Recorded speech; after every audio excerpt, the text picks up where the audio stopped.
সুপ্রিয় দর্শক শ্রোতা, আসসালামু আলাইকুম। শব্দ বুঝে কোরআন শিখেন সহি শুদ্ধভাবে, এই ক্লাসে আপনাদেরকে স্বাগতম। প্রথমে বলবেন আউযু বিল্লাহি মিনাশ শাইতানির রাজিম, বিসমিল্লাহির রহমানির রহিম। ইয়া আইয়ুহান নাসু। এখানে দেখেন, এখানে ওয়াজিব গুন্না হচ্ছে, এখানে দেখবেন বুঝতে পারবেন।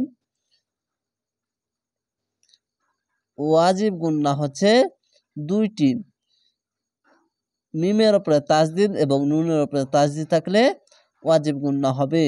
ইয়া খাবার ইয়া, চিকন চিহ্ন মাদ্দে আরজি 3 আলিফ টেনে পড়বেন। হামজা ইয়া যাবার আই, ইয়া পেশ ইউ, ইয়া আইয়ু। হা নুন যাবার হান, এই যে ওয়াজিব গুন্না হান, এরকম ভাবে হবে। নুন আসবেন না, যাবার পাশে খালি আলিফ, এক আলিফ টেনে পড়বেন। সিন পে সু, না সু। ইয়া আইয়ুহান নাসু।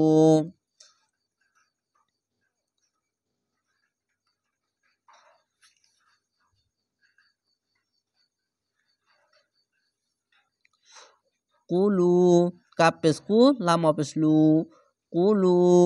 পেশের পরে ওয়াও সাকিন, এক আলিফ টেনে পড়বেন। মিম্মা, ওয়াজিব গুন্না দুইটি। এখানে দেখেছেন মিমের ওপরে তাজদিদ এবং নুনের ওপরে তাজদিদ থাকলে ওয়াজিব গুন্না হবে।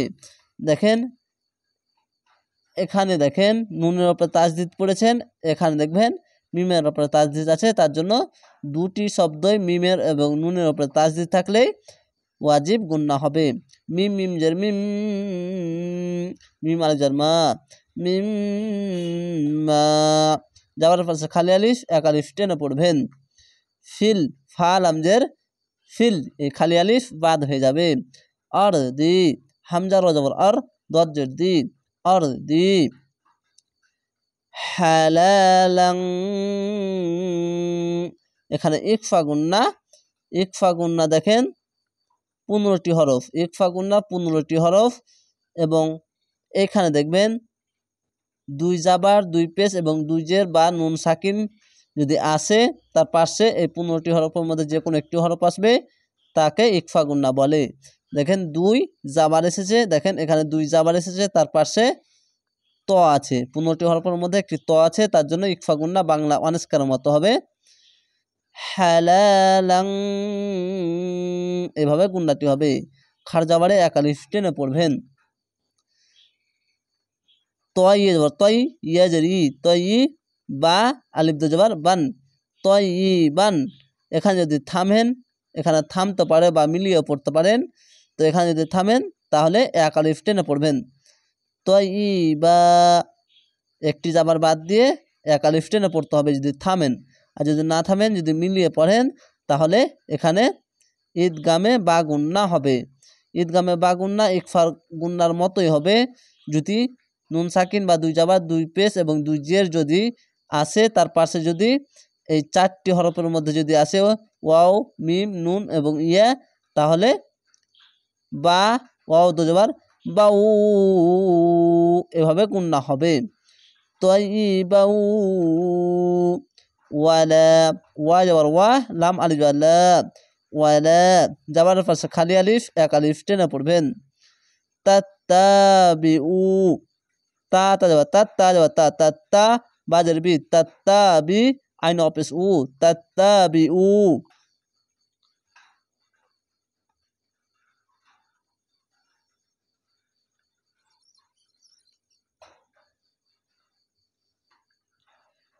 খুতুওয়াতিস, খ পেশ খু, ত পেশ তু, খুতু, ওয়া খাড়ে যাবার ওয়া, খাড়ে যাবারে এক আলিফ টেনে পড়বেন। ওয়া খাড়ে যাবার ওয়া, খুতু ওয়া, তা সিনজার তিস, খুতুওয়াতিস। সাইতনি, খাড় যাবারে এক আলিফ টেনে পড়বেন। নুন জের নি, যদি এখানে না থামেন তাহলে এখানে ত আছে, থামা ভালো, তার জন্য খার যাবার এক আলিফ টেনে পড়বেন এবং একে সাকিন দিয়ে 3 আলিফ টেনে পড়বেন। খার যাবার হচ্ছে একটি আলিফ, ত আর আলিফ 1 1 2 3 এবং নুন সাকিনের উপরে দিয়ে 1 2 3টি শব্দ তিন আলিফ টেনে পড়বেন, মাদ্দে আরজি হবে। সিন সাই ত খাড়া ত সাই ত নুন জেরনি শয়তানি শয়তান, এভাবে ওয়াকফ করবেন। শয়তান, এভাবে ওয়াকফ করবেন। থামার জায়গা আছে তার জন্য এভাবে তিন আলিফ টেনে থামবেন। ইন্নাহু, উল্টা পাশে এক আলিফ টেনে পড়বেন। আর এখানে ওয়াজিব গুন্না, আপনাকে বলেছিলাম ওয়াজিব গুন্না দুইটি, নুন এবং মিমের উপরে তাজদি থাকলে ওয়াজিব গুন্না হবে। তো অবশ্যই মনে রাখবেন, আমি বারবার বলছি আপনাদের শেখার জন্যই। হামজা নুনের ইন, নুন যাবেন না, ইন্না, হা উল্টা পাশে উ, ইন্নাহু। আলিফকে হামজা কেন বলছি, যদি যে যাবার পেশ যদি আসে উপর নিচে তাহলে আলিফকে হামজা পড়তে হয়। লা কুম, লাম যাওয়া লা, কাপ মিম পেশ কুম, লা কুম। আদু, এখান দেখেন আদু,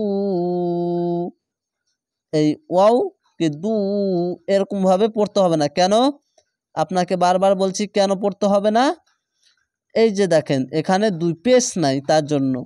তো এখানে ওয়াও থাকলে শুধু দু এভাবে এটার মতো পড়তে হবে না, এইটার সঙ্গে এটা মিলবে। কেন, এখানে দুই পেশ আছে তার জন্য, এবং মিম আছে। এই যে দেখেন ঈদগামে বা গুন্না কয়টি হরফ, ওয়াও মিম এবং নুন এবং ইয়া।